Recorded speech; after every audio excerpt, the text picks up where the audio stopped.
दोस्तों, 2025 में होने वाला कुंभ मेला इतना खास क्यों है? आप सोच रहे होंगे, और इसे कुंभ मेला क्यों कहा जाता है?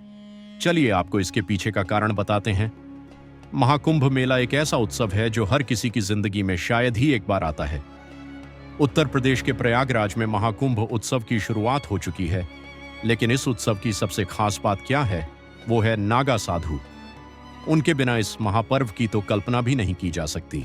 महाकुंभ और नागा साधुओं का अद्भुत रहस्य।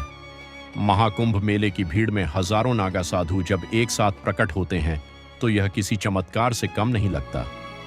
उनका जीवन रहस्यों से भरा हुआ है, और सबसे अजीब बात यह है कि यह कोई नहीं जानता कि वे कहां से आते हैं और मेला समाप्त होते ही अचानक कहां गायब हो जाते हैं।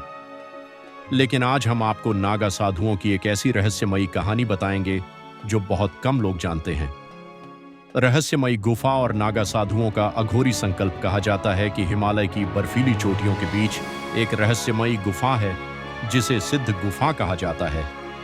इस गुफा के बारे में बहुत ही कम लोग जानते हैं और केवल नागा साधु ही वहां तक पहुंच सकते हैं।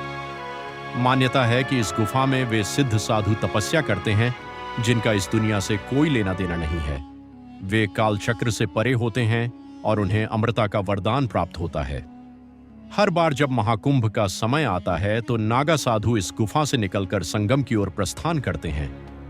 वे एक विशेष रात्रि में गुप्त अनुष्ठान करके अपनी शक्ति को जागृत करते हैं और फिर एक अदृश्य मार्ग से हरिद्वार, प्रयागराज, उज्जैन और नासिक तक पहुंचते हैं। इस यात्रा के दौरान वे किसी भी वाहन या सामान्य मार्ग का उपयोग नहीं करते। ऐसा कहा जाता है कि वे वायु मार्ग से यात्रा करते हैं, जिसे केवल सिद्ध योगी ही समझ सकते हैं। नागा साधुओं की रहस्यमयी परंपरा। नागा साधु किसी सामान्य साधु संत की तरह नहीं होते। वे अघोरी साधना से जुड़े होते हैं और शरीर से नग्न रहकर कठोर तपस्या करते हैं। वे स्वयं को भगवान शिव का गण मानते हैं और किसी भी सांसारिक बंधन में नहीं बंधते। लेकिन उनकी सबसे बड़ी विशेषता यह है कि वे अदृश्य रूप से संगठित रहते हैं। कई लोगों का मानना है कि नागा साधु एक गुप्त आदेश का पालन करते हैं जो केवल उनके गुरु ही जानते हैं। जब महाकुंभ समाप्त हो जाता है तो वे उसी रहस्यमयी मार्ग से वापस लौट जाते हैं और कोई नहीं जान पाता कि वे आखिरकार गए कहां। क्या नागा साधु अमर हैं? कई कहानियां वो यह भी कहती हैं कि कुछ नागा साधु हजारों वर्षों से जीवित हैं। वे समय से परे होते हैं और अपने शरीर को नियंत्रित करने की सिद्धि प्राप्त कर चुके होते हैं। महाकुंभ के दौरान जब वे गंगा में स्नान करते हैं तो मान्यता है कि उनकी तपस्या से गंगा का जल और अधिक पवित्र हो जाता है। किंवदंती है कि कुछ नागा साधु महासमाधि लेकर जल समाधि में विलीन हो जाते हैं और अगले कुंभ में फिर से प्रकट होते हैं। क्या वे वास्तव में समय के पार जाने की शक्ति रखते हैं?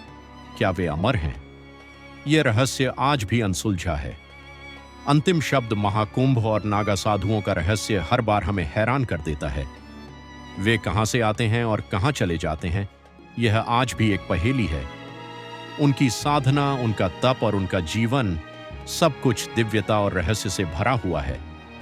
महाकुंभ में जब भी नागा साधुओं की पहली झलक मिलती है तो ऐसा लगता है मानो कोई अदृश्य शक्ति पूरे वातावरण में फैल गई हो। क्या आप इस रहस्य को समझ सकते हैं, या यह हमेशा एक रहस्य ही बना रहेगा? क्या आप भी प्रयागराज में हो रहे इस महाकुंभ का हिस्सा बनोगे? अगर हां, तो अपने विचार कमेंट सेक्शन में जरूर शेयर करें। और जो लोग पहले से वहां हैं या वहां जा चुके हैं, कृपया अपने एक्सपीरियंस को हमें जरूर बताएं। मिलते हैं अगले वीडियो में।